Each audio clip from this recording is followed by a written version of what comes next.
তো hello guys, আসসালামু আলাইকুম। সবাই কেমন আছেন? আশা করি ভালো আছেন। তো আমিও ভালো আছি। তো আজকে এই মুরগিটা হচ্ছে আমার দ্বিতীয় ব্যাচ। তো এখানে মোট আজ 2600 বাচ্চা আছে। তো দেখতে পাচ্ছেন যে আমাদের মুরগিগুলা কিন্তু খুবই ভালো আছে এবং মুরগি কিন্তু এখন একটু গরমের কারণে জ্বর এবং ঠান্ডা একটু সমস্যা আছে।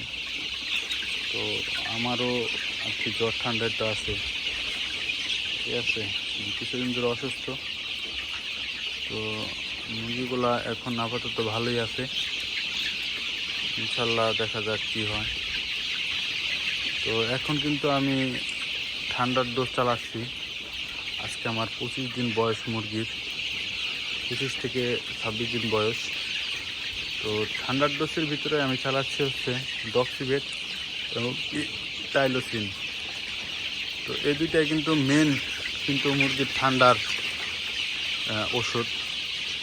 যারাই জানেন এবং খামারি আছেন তারা সবাই জানেন যে টাইলোভিট আর হলো ডক্সিভেট, এই দুটো ওষুধ কিন্তু মুরগির ঠান্ডার জন্য খুবই উপকার।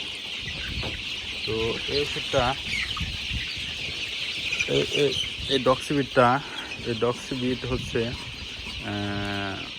প্রতি লিটারে 5 মিলি করে। তো 100 গ্রামের প্যাকেট করে হয়। 100 লিটার করে পানি করে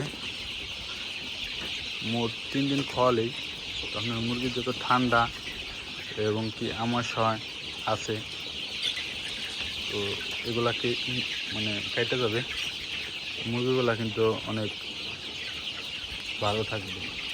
তো সবাই ভালো থাকবেন, দোয়া করবেন আমার জন্য এবং এই ফার্মটা জানি আস্তে আস্তে জানি আরও বড় জানি করতে জানি পারে এবং কি আপনাদের দোয়া এবং ভালোবাসা জানি এগিয়ে যেতে জানি পারে। তো আমার চ্যানেলকে সবাই সাবস্ক্রাইব করে দেবেন। সাজ্জাদ এগ্রো এই চ্যানেলটিকে সবাই সাবস্ক্রাইব করে দেবেন। ধন্যবাদ সকলকে।